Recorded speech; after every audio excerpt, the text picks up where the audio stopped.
ये मेरी last class वाली फाइल है, इसमें मैं गेट डेटा पे जाके टेक्स्ट सीएसवी सिलेक्ट करके फाइल जो है वो ओपन कर रही हूँ। ठीक है,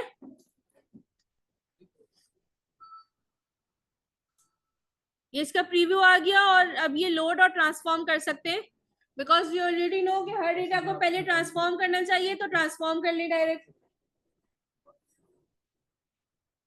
दोबारा बता रही हूँ, प्रीवियस वाली फाइल जिसमें हम काम कर रहे थे उसी में गेट डेटा पे गए और टेक्स्ट या सीएसवी का ऑप्शन सिलेक्ट करेंगे, बिकॉज जो कमोडिटी वाली आपकी फाइल है ये सीएसवी फाइल है। ठीक है, इसमें आप चाहे तो देख भी सकते हैं, इसके साथ लिखा हुआ होता है डेटा ट्रांसफॉर्म करना है, लोड करना है।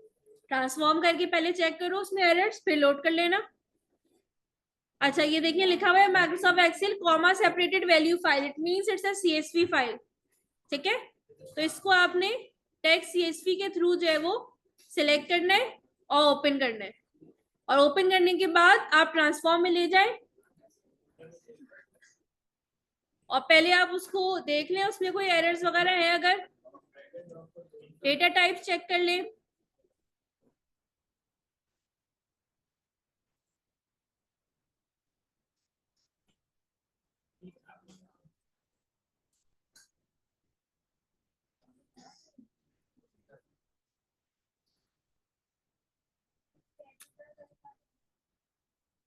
टेक्स्ट सीएसवी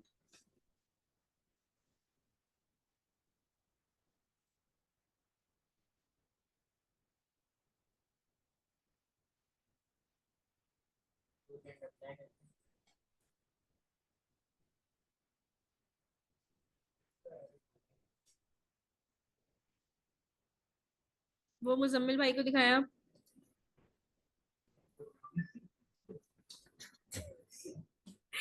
अच्छा सॉरी, क्या हुआ, नेट कह रहा है?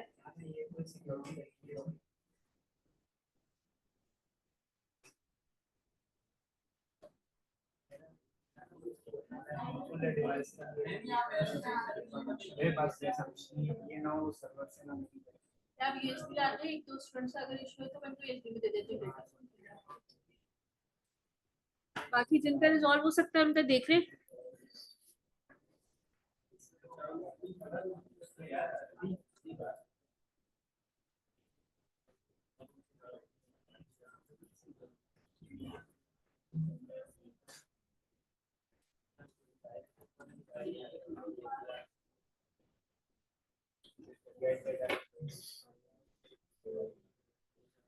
मुझे इस फाइल में कोई एरर नजर नहीं आ रहा। ठीक है, कोई डेटा टाइप का भी एरर नहीं है और भी किसी चीज का एरर नहीं है, तो मैं इसको डायरेक्टली क्लोजर पर अप्लाई करूंगी।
चलो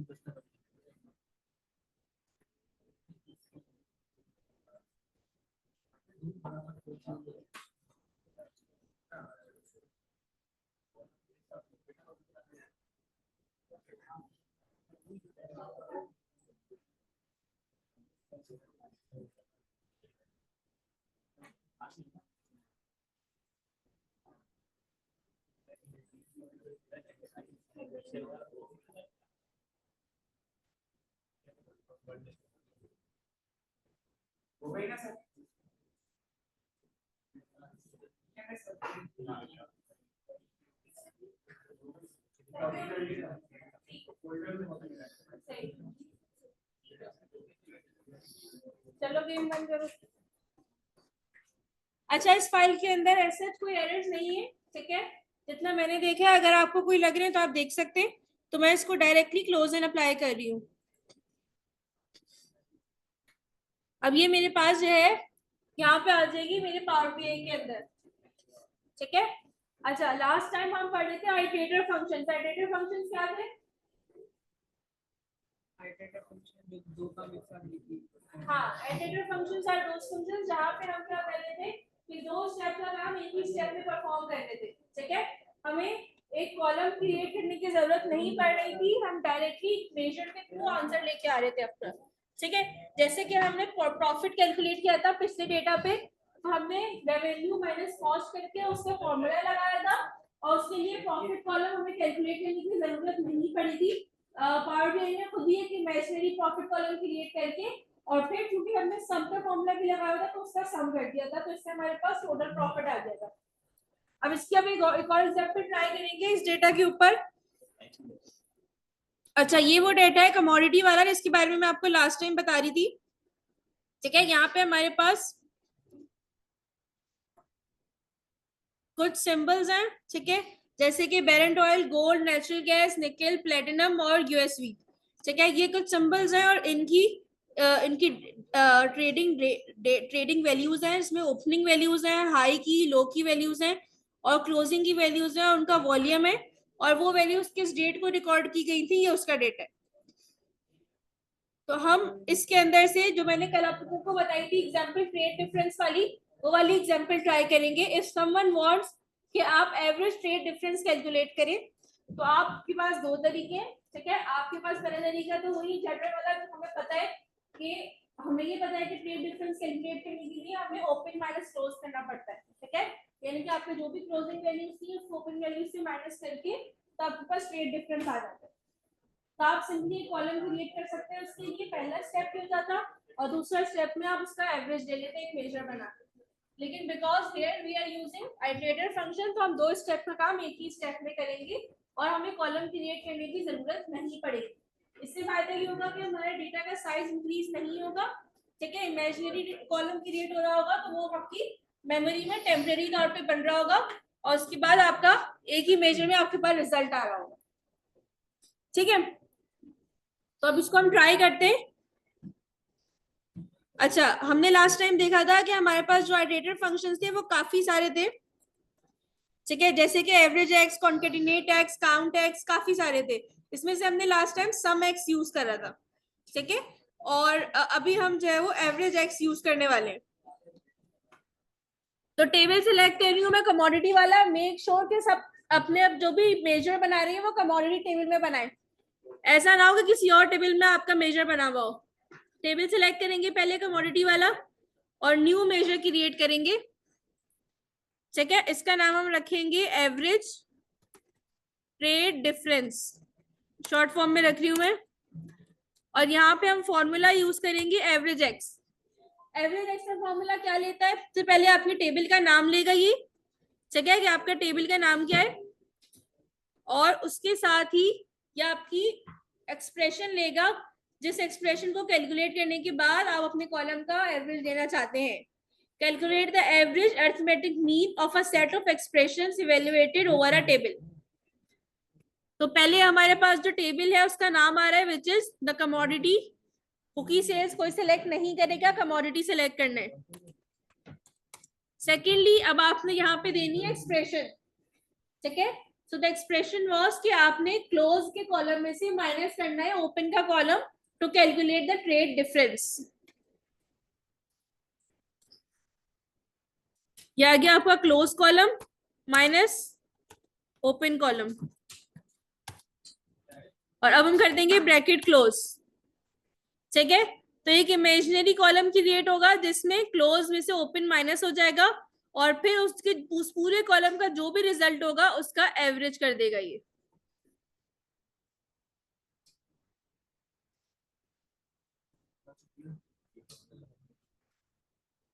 अगर किसी को ये चीज समझ नहीं आ रही है तो मैं इसी काम को आपको 2 स्टेप में करके दिखा सकती हूँ।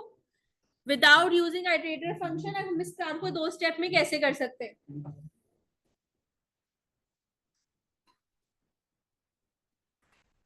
बता ही देती हूँ मैं। अगर मुझे ये काम नहीं कर, अगर मुझे आइटरेटर फंक्शन यूज करना नहीं आ रहा है तो सिंपली मैं क्या करती, मैं एक न्यू कॉलम क्रिएट करती फॉर ट्रेड डिफरेंस, और उसके अंदर मैं क्लोज को माइनस कर रही होती ओपन से। ये मेरे पास एक कॉलम क्रिएट हो जाता है ट्रेड डिफरेंस का यहाँ मेरे डेटा में, एंड देन एक मेजर क्रिएट करके मैं इसका एवरेज ले लेती।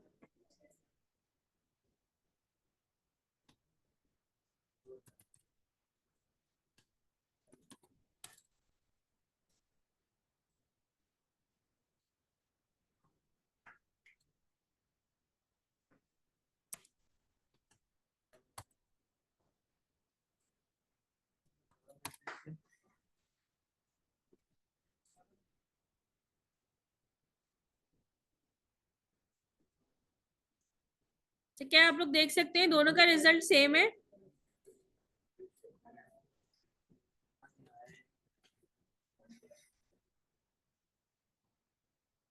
यहाँ पे जो काम हम 2 स्टेप में कर रहे थे कि पहले हम ट्रेड डिफरेंस कैलकुलेट कर रहे हैं कॉलम क्रिएट करके जिसमें हम क्लोज को ओपन से माइनस कर रहे हो, एंड देन इसका एवरेज ले रहे हो हम।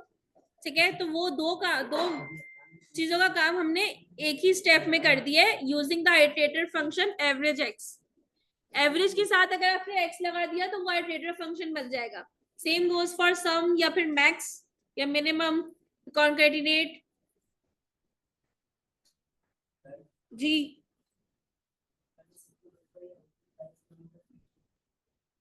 अच्छा देखो, ये तो आपकी बेसिकली जो जनरली जो रूल होता है वर्ल्ड के अंदर उस पर डिपेंड करता है, ये कोई स्पेसिफिक मैथमेटिक्स नहीं है। ठीक है, तो ट्रेड डिफरेंस कैसे कैलकुलेट होता है ये गूगल वगैरह पे भी आप सर्च कर सकते हो कि I have the values of opening, I have the opening values and closing values of the gold, how to calculate trade difference. तो वहां पे आपके पास जो भी वर्ल्ड में चल रहा है सिचुएशन उसके हिसाब से फॉर्मूला आ जाएगा। ठीक है,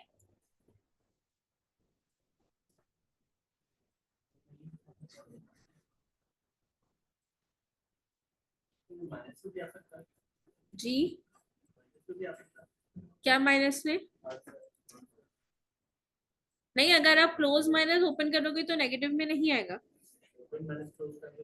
हो सकता है फिर आए, मुझे जिसका आइडिया नहीं है, लेकिन मैं जो रूल है मैं तो वही फॉलो कर रही हूँ ना। तो हो सकता है ओपन माइनस क्लोज से आ सकता हो। देखिए, गोल्ड की जो ओपनिंग वैल्यूज है और जो क्लोजिंग वैल्यूज है या किसी भी सिंबल की हो, सही है, इस वहां पे हमने कहीं स्पेसिफिक नहीं किया हुआ कि ओपनिंग रेट्स कम होंगे या क्लोजिंग रेट्स ज्यादा होंगे, या क्लोजिंग रेट्स कम होंगे ओपनिंग रेट ज्यादा होंगे। ना डेटा में स्पेसिफिक है और ना ही आपने कुछ स्पेसिफिक किया हुआ है। तो हम इसके अंदर कोई स्पेसिफिक ये नहीं कह सकते कि नेगेटिव में आंसर आ सकता है या नहीं। जी हाँ हाँ, ये रहा क्लोज माइनस ओपन, और फिर इसका एवरेज ले लिया इसमें।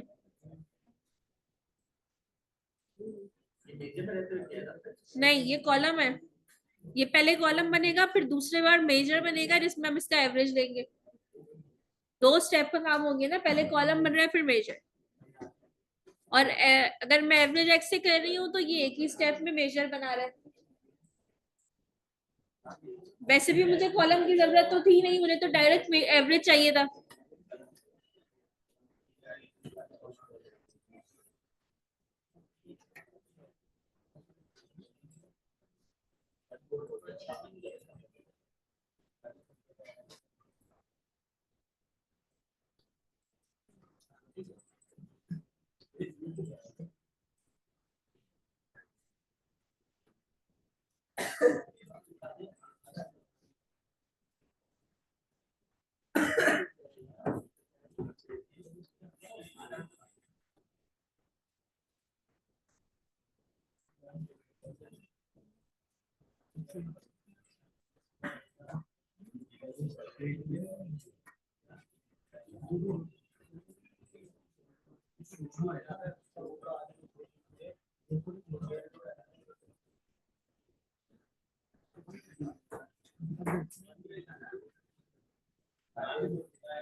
अच्छा, ये वाला क्लास टास्क करें जरा।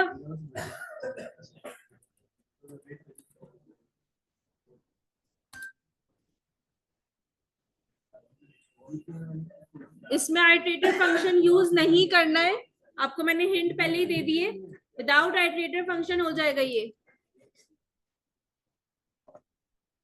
आप करें इसको ट्राई।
जी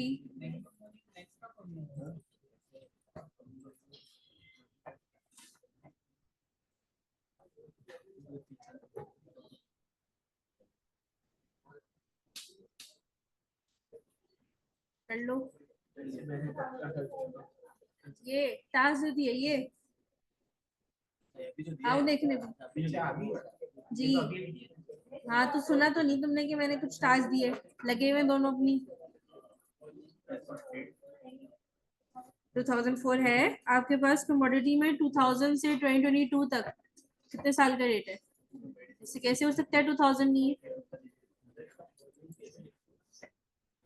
20 साल का डेटा है, ये 22 साल का बनते हैं।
अच्छा, एक सवाल है स्टूडेंट का, ठीक है, कि हमारे पास जो ये डेटा है इसके अंदर हमारे पास मंथ नेम टेक्स्ट फॉर्म में है नहीं, ठीक है। जैसे लास्ट टाइम हमारे पास डेटा के अंदर मंथ नेम और मंथ नंबर दोनों थे ना, ठीक है। अब यहाँ पे है नहीं। अब यहाँ पे हमारे पास कैसे डेट का कॉलम आ रहा है, इसमें डे भी लिखा हुआ है, मंथ भी लिखा हुआ है टेक्स्ट में, और डेट जो है वो नंबर में है, ईयर नंबर में, ठीक है।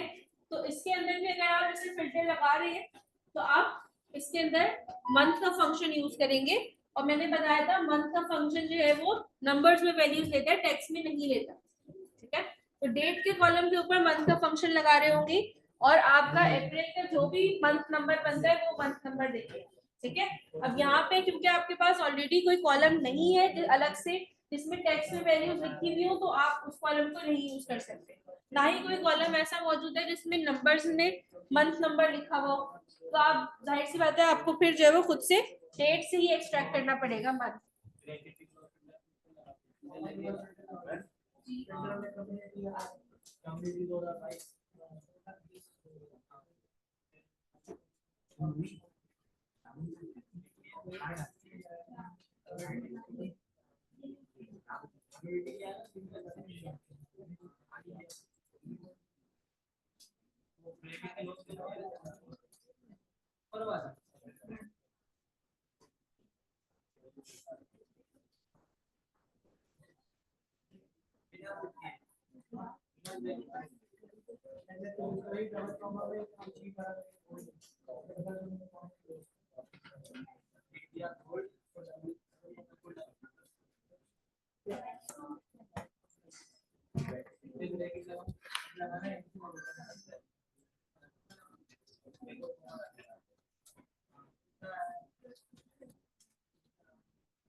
अच्छा केरा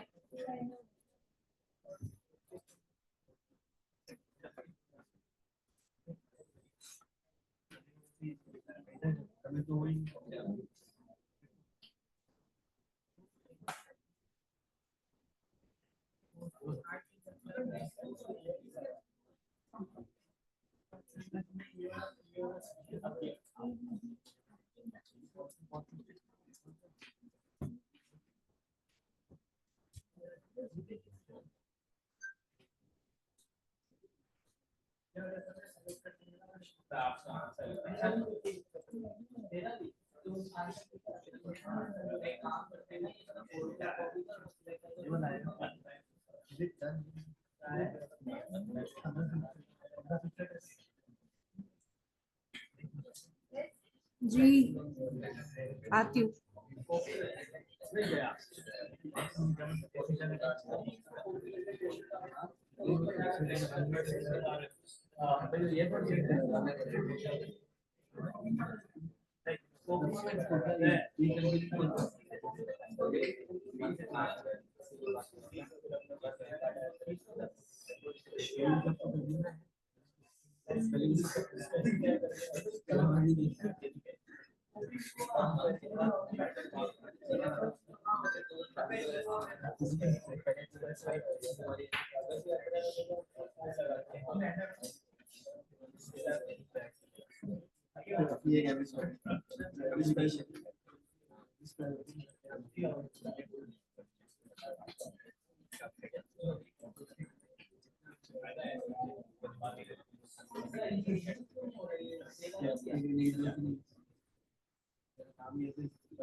कर लिया?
हेलो लड़कों, हाँ दिखाओ।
अच्छा, एक और आइटरेटर फंक्शन यूज करेंगे, एक और मेजर बना रहे हैं फॉर टोटल वैल्यू ट्रेडेड।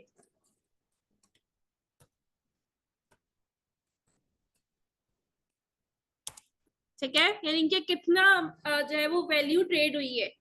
ठीक है, सो अगर आप इसको कैलकुलेट करने में चाह रहे हैं तो हम एक आइटरेटर फंक्शन यूज कर रहे हैं, लेट्स से सम एक्स। ठीक है, और सम एक्स के लिए पहले टेबल नेम देना है और उसके बाद आपने एक्सप्रेशन देना है। तो एक्सप्रेशन क्या होगी इसके लिए कि आप क्लोज के कॉलम को मल्टीप्लाई कर रहे हैं वॉल्यूम से, जिससे हमें पता चल जाएगा कि कितनी वैल्यू ट्रेडेड हुई है, कितनी जो है वो, कितना वॉल्यूम जो है वो ट्रेड हुआ है। ठीक है, और हमारे पास वैल्यू आ जाएगी।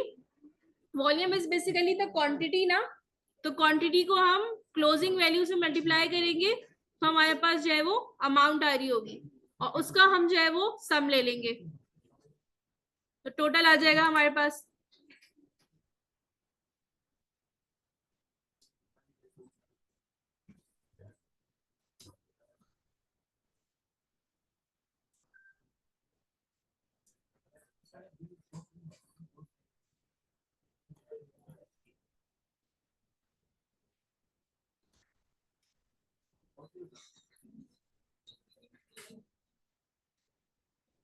$546.2 billion।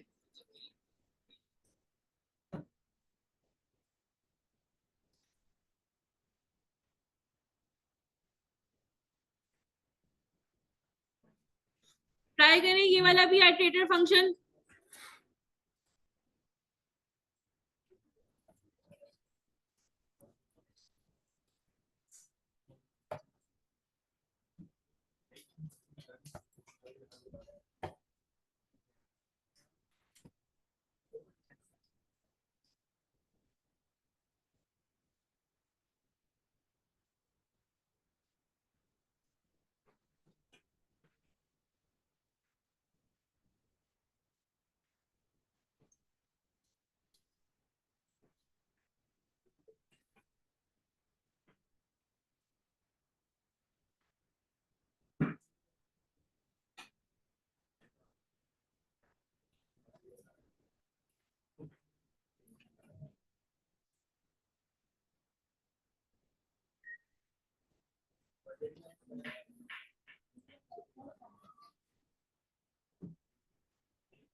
ये टास्क कर लो।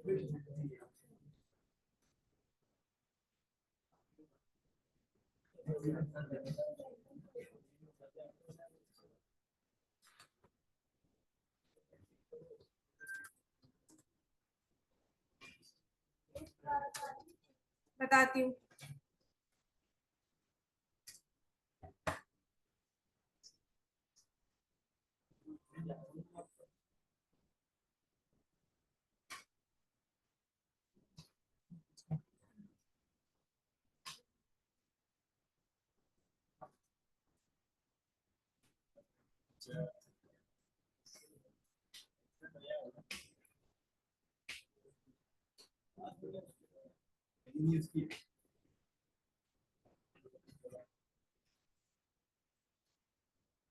अच्छा, टोटल वैल्यू ट्रेडेड का मतलब ये होता है कि कितनी अमाउंट, कितनी मनी है वो आपने ट्रेड की है, सही है, इन कमोडिटीज के साथ, जैसे कि गोल्ड है हमारे पास, निकेल है, प्लैटिनम है, इनके साथ, ठीक है। तो अब उसके लिए आपको जो है वो वॉल्यूम को मल्टीप्लाई करना पड़ता है उसकी क्लोजिंग अमाउंट से, ठीक है, because opening amount, closing amount, high amount और लो अमाउंट, ये सारी अमाउंट हमारे पास जो क्लोजिंग अमाउंट होती है बेसिकली वो actual at the end of the day हमें पता लग रहा होता है कि कितना जो है वो हमने ट्रेड किया, उसके हिसाब से आपकी क्लोजिंग अमाउंट होती है। तो इस तरह से हमारे पास जो भी क्लोजिंग अमाउंट वैल्यूज है उसको हमने वॉल्यूम से मल्टीप्लाई किया है ताकि हमें पता लग सके कि अभी तक कितना कितना जो है वो ट्रेड हुआ है, कितना वैल्यू आपके पास इन हैंड आया, ठीक है। एंड सेकेंडली हमें टोटल चाहिए था उसका, तो फिर हमने सम एक्स यूज करके उसका सम करें, ठीक है। तो here we are using a iterative function sum X, जिसके थ्रू हम वैल्यू ट्रेडेड का सम ले रहे, टोटल ले रहे, ठीक है। अगेन दिस वैल्यू ट्रेडेड, ये भी आप जो है वो गूगल पे या जीपीटी वगैरह पे चेक कर सकते हैं, तो इसका भी आपको फॉर्मूला मिल जाएगा। वैल्यू ट्रेडेड फॉर्मूला अगर आपको नहीं पता, जैसे मुझे भी नहीं पता, गोल्ड गूगल से, हाँ क्या हुआ फॉर्मूला का पीडीएफ, हाँ जी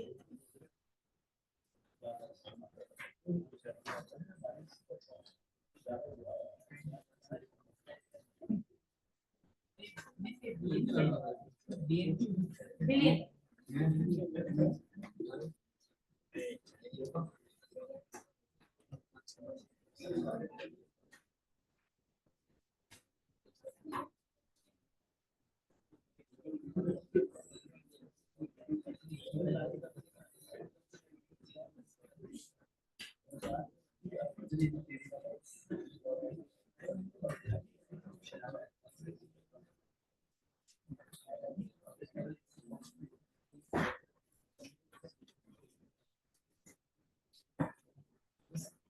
होते स्टार्ट हो रहा है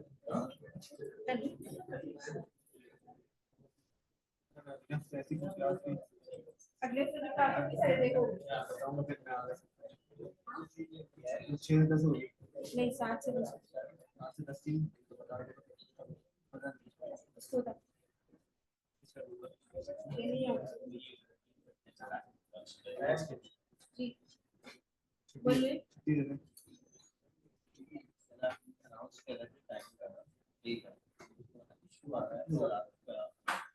बात पे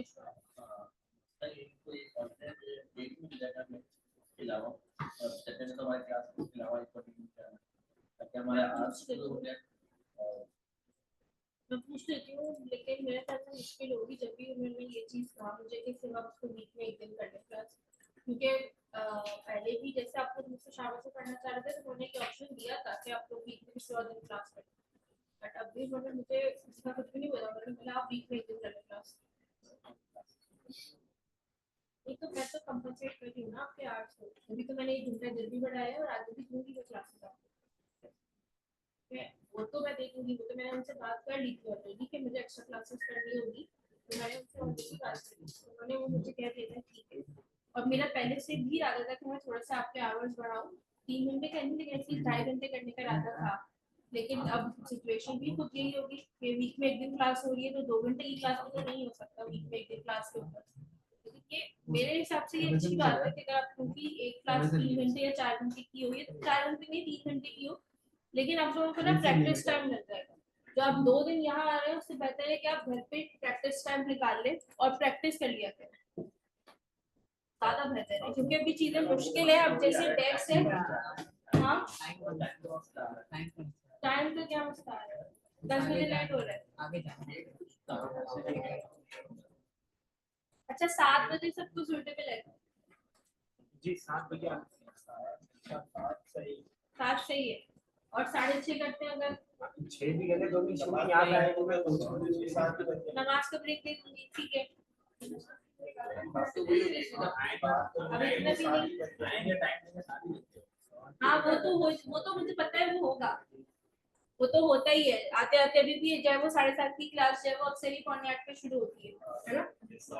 कभी आप लोग लेट होते हैं, कभी मैं लेट होती हूँ, ये तो चीजें होती है, थोड़ा बहुत ऊपर नीचे तो होता ही है, तो वो तो हम मार्जिन रखते ही ऑलरेडी।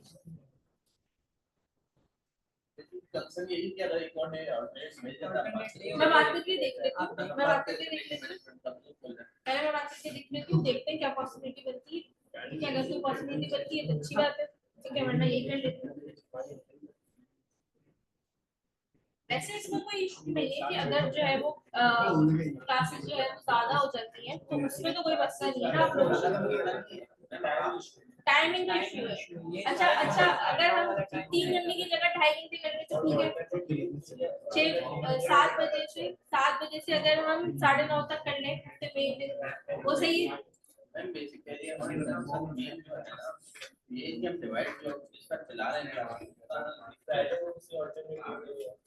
देखिए मैं उसकी कोशिश कर लेती हूँ, लेकिन अगर पॉसिबिलिटी नहीं बनती तो फिर आप लोग को थोड़ा सा तो इसके अंदर करना पड़ेगा ना एडजस्ट, जाहिर सी बात है। अब ऐसा जरूरी नहीं है कि जो भी ऑल्टरनेट डे वो सजेस्ट करते हैं उसमें मेरी अवेलेबिलिटी हो, सही है ऑब्वियसली बात है, मेरे भी दूसरी चीजें चल रही होती हैं, सही है, तो इसलिए मैं आप लोगों से हर पॉसिबल ऑप्शन पूछ रही हूँ, ये जरूरी नहीं है कि पॉसिबिलिटी बन सके, हम पूछ लेते हैं, हम डिस्कस कर लेते हैं, देख के हो सकता है बन जाए, ठीक है, लेकिन अगर नहीं बनती फिर क्या करेंगे।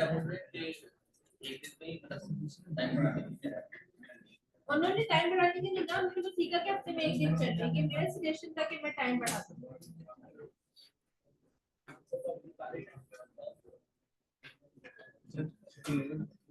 हाँ छुट्टी दे रही हूँ मैं, आप लोग छुट्टी कर लें, वैसे ही मैंने लेट स्टार्ट की थी और मैं जल्दी भी एड कर रही हूँ because my husband is not well, तो मैं आप लोगों का ये 1 घंटा कंपनसेट कर दूंगी, ठीक है। आज के लिए आप लोग छुट्टी कर लें, मुझे घर जाना है आज।